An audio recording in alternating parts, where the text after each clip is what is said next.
Hello friends, ಎಲ್ಲರಿಗೂ ನಮಸ್ಕಾರ. ನಾನು ನಿಮ್ಮ ಲತಾ. ಇವತ್ತು ನಮ್ಮ ಕಿಚನಲ್ಲಿ ಈಸಿಯಾಗಿ ಒಂದು ಪೊಟೊಟೊ ಬಾಲ್ಸ್ ಹೇಗೆ ಮಾಡೋದು ಅಂತ ಹೇಳ್ಕೊಡ್ತೀನಿ. ಈವ್ನಿಂಗ್ ಸ್ನ್ಯಾಕ್ಸ್ಗಂತೂ ತುಂಬ ಸೂಪರಾಗಿರುತ್ತೆ. ಮಕ್ಕಳು ಕೂಡ ತುಂಬ ಇಷ್ಟಪಟ್ಟು ತಿಂತಾರೆ. ಯಾರಾದರೂ ಹೊಸ್ದಾಗಿ ನೋಡ್ತಾ ಇದ್ದರೆ ನನ್ನ ಚಾನಲ್ನ ಪ್ಲೀಸ್ ಸಬ್ಸ್ಕ್ರೈಬ್ ಮಾಡಿ, ಶೇರ್ ಮಾಡಿ. ಹಾಗಾದರೆ ಹೇಗೆ ಮಾಡೋದು ಅಂತ ನೋಡೋಣ ಬನ್ನಿ.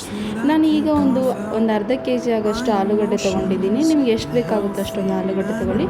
ಈಗ ಸಣ್ಣದಾಗಿ ಹೆಚ್ಕೊಳ್ಳಿ. ನಾನು ಯಾವ ಥರ ಹೆಚ್ಕೊತಿದ್ದೀನೋ ಸೇಮ್ ಅದೇ ಥರ ಹೆಚ್ಕೊಳ್ಳಿ. ಈಗ ಸಣ್ಣದಾಗಿ ಹೆಚ್ಕೊಳ್ಳಿ. ಈಗ ಒಂದು ಪ್ಯಾನು ಅಥವಾ ಒಂದು ಪಾತ್ರೆ ಯಾವುದಾದ್ರು ತೊಗೊಳ್ಳಿ. ಈಗ ನಾನು ಸಣ್ಣದಾಗಿ ಹೆಚ್ಕೊಂಡಿದ್ನೆಲ್ಲ ಅದು ಹಾಕಿದ್ದೀನಿ. ಒಂದು ಅರ್ಧ ಲೀಟ್ರ್ ಆಗೋಷ್ಟು ನೀರು ಹಾಕಿ ಚೆನ್ನಾಗಿ ಕುದಿಸ್ಕೊತೀನಿ. ಈಗ ಚೆನ್ನಾಗಿ ಕುದಿಸಿ ರೆಡಿ ಮಾಡಿ ಇಟ್ಕೊಂಡಿದ್ದೀನಿ. ಸಿಪ್ಪೆ ತೆಗೆದು ರೆಡಿ ಮಾಡಿ ಇಟ್ಕೊಂಡಿದ್ದೀನಿ. ಅದನ್ನು ಹಾಕ್ತಾಯಿದ್ದೀನಿ. ಈಗ ಇದನ್ನು ಸಣ್ಣದಾಗಿ ಸ್ಮ್ಯಾಶ್ ಮಾಡ್ಕೊಳ್ಳಿ. ಈ ಥರ ಸ್ಪೂನಿಂದ ಬೇಕಾದರೂ ಮಾಡ್ಕೊಳ್ಳಿ, ಇಲ್ಲ ಕೈಯಿಂದ ಬೇಕಾದರೂ ಸ್ಮ್ಯಾಶ್ ಮಾಡ್ಕೊಳ್ಳಿ. ಸಣ್ಣದಾಗಿ ಗಡ್ಡೆ ಇಲ್ಲಾರದೆ ಚೆನ್ನಾಗಿ ಸ್ಮ್ಯಾಶ್ ಮಾಡ್ಕೊಳ್ಳಿ. ಈಗ ಅದರೊಳಗೆ ಒಂದು ಅರ್ಧ ಟೇಬಲ್ ಸ್ಪೂನ್ ಆಗೋಷ್ಟು ಉಪ್ಪು ಹಾಕ್ತಿದ್ದೀನಿ. ಒಂದು ಅರ್ಧ ಟೇಬಲ್ ಸ್ಪೂನ್ ಆಗೋಷ್ಟು ಖಾರ ಹಾಕ್ತಾಯಿದ್ದೀನಿ. ಈಗ ಒಂದು 3 ಟೇಬಲ್ ಸ್ಪೂನ್ ಆಗೋಷ್ಟು ಕಾರ್ನ್ಫ್ಲೋರ್ ಹಾಕ್ತಾಯಿದ್ದೀನಿ. ಕಾರ್ನ್ಫ್ಲೋರ್ ಬದಲಿಗೆ ನಿಮ್ಮ ಹತ್ರ ಕಾರ್ನ್ಫ್ಲೋರ್ ಇಲ್ಲ ಅಂದ್ರೂ ಅಕ್ಕಿ ಹಿಟ್ಟು ಹಾಕ್ಕೊಳ್ಳಿ. ಅಕ್ಕಿ ಹಿಟ್ಟು ಕಾರ್ನ್ಫ್ಲೋರ್ ಹಾಕೋದ್ರಿಂದ ಕ್ರಿಸ್ಪಿಯಾಗಿ ಬರುತ್ತೆ ಬಾಲ್ಸ್. ಹಾಗಾಗಿ ಈಗ ಒಂದು ಸ್ವಲ್ಪ ಕೊತ್ತಂಬರಿ ಹಾಕಿದ್ದೀನಿ. ಒಂದು ಅರ್ಧ ಟೇಬಲ್ ಸ್ಪೂನ್ ಆಗೋಷ್ಟು ಚಾಟ್ ಮಸಾಲ ಹಾಕ್ತಿದ್ದೀನಿ. ಈಗ ಚೆನ್ನಾಗಿ ಮಿಕ್ಸ್ ಮಾಡ್ಕೊಳ್ಳಿ. ಈಗ ನೋಡಿ ನಾನು ಯಾವ ಥರ ಮಿಕ್ಸ್ ಮಾಡ್ಕೊತಿದ್ದೀನೋ ಅದೇ ಥರ ಚೆನ್ನಾಗಿ ಮಿಕ್ಸ್ ಮಾಡ್ಕೊಳ್ಳಿ.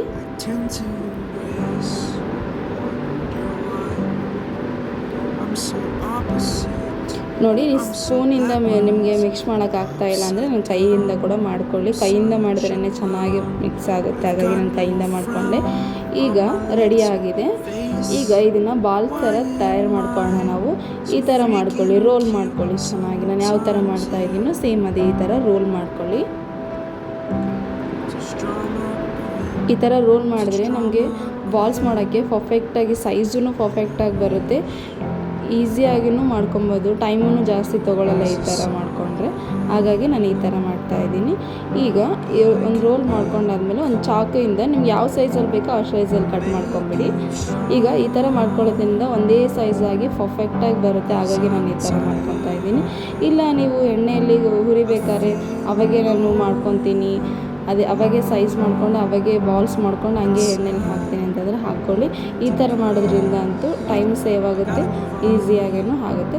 ಈಗ ಸೇಮ್ ನಾವು ಬಾಲ್ ಸೈಜ್ ಮಾಡ್ಕೊಳ್ಳಿ. ನೋಡಿ ನಾನು ಯಾವ ಥರ ಮಾಡ್ತಾಯಿದ್ದೀನೋ ಅದೇ ಥರ ನೋಡಿ ಈಗ ಸೈಜ್ ಮಾಡ್ಕೊಳ್ಳಿ. ಜಾಸ್ತಿ ದಪ್ಪ ಮಾಡ್ಕೊಳಕ್ಕೆ ಹೋಗಬೇಡಿ, ಒಳಗಡೆ ಕುದಿಯಲ್ಲ. ಹಾಗಾಗಿ ಈ ಥರ ಸ್ಮಾಲ್ ಸೈಜಲ್ಲೇ ಮಾಡ್ಕೊಳ್ಳಿ. ಈಗ ನೋಡಿ ನಾನು ಇದೇ ಥರ ಎಲ್ಲ ರೆಡಿ ಮಾಡಿ ಇಟ್ಕೊತಾ ಇದ್ದೀನಿ.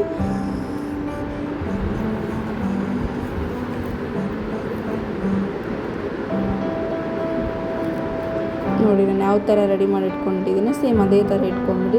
ಟೈಮು ಸೇವ್ ಆಗುತ್ತೆ, ಹಾಗಾಗಿ ಈಸಿಯಾಗೂ ಆಗಿಬಿಡುತ್ತೆ. ಹಾಗಾಗಿ ಈಗ ಎಲ್ಲ ಪರ್ಫೆಕ್ಟಾಗಿ ರೆಡಿಯಾಗಿದೆ.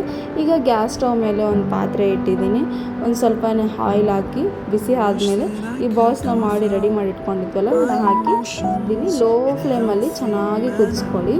ಹೈ ಫ್ಲೇಮಲ್ಲಿ ಇಡೋಕ್ಕೆ ಹೋಗಬೇಡಿ, ಒತ್ತೋಗ್ಬಿಡುತ್ತೆ. ಲೋ ಫ್ಲೇಮಲ್ಲಿ ಆದರೆ ಒಳಗಡೆ ಕೂಡ ಪರ್ಫೆಕ್ಟಾಗಿ ಕುದಿಯುತ್ತೆ, ಚೆನ್ನಾಗಿ ಬರುತ್ತೆ. ಹಾಗಾಗಿ ಲೋ ಫ್ಲೇಮಲ್ಲಿ ಕುದಿಸ್ಕೊಳ್ಳಿ.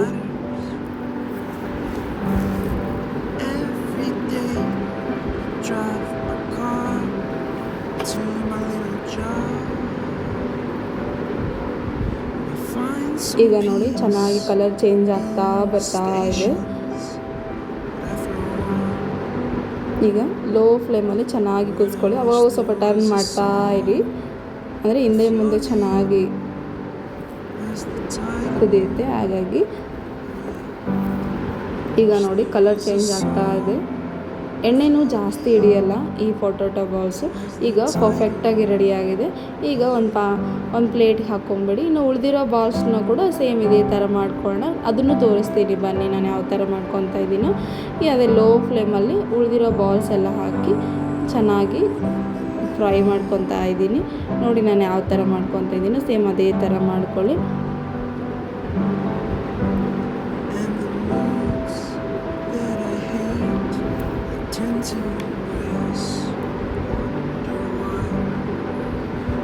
ನೋಡಿ ಇದನ್ನು ಪರ್ಫೆಕ್ಟಾಗಿ ರೆಡಿ ಆಗ್ತಾ ಇದೆ. ನೋಡಿ ಇದನ್ನು ಕಲರ್ ಚೇಂಜ್ ಆಯಿತು. ಲೋ ಫ್ಲೇಮಲ್ಲಿ ಸ್ವಲ್ಪ ಜಾಸ್ತಿನೇ ಕುದಿಸ್ಕೊಂಡಿದ್ದೀನಿ ನಾನು.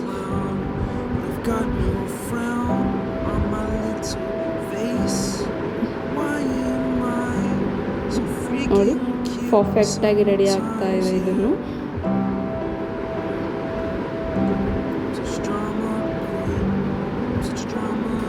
ನೋಡಿ ಕಲರ್ ಕೂಡ ಎಷ್ಟು ಚೆನ್ನಾಗಿ ಚೇಂಜ್ ಆಗಿದೆ, ಎಷ್ಟು ಪರ್ಫೆಕ್ಟಾಗಿ ಬರುತ್ತೆ, ಈಸಿಯಾಗಿ ಮಾಡ್ಕೊಬೋದು. ಮಕ್ಕಳು ಕೂಡ ತುಂಬ ಇಷ್ಟಪಟ್ಟು ತಿಂತಾರೆ.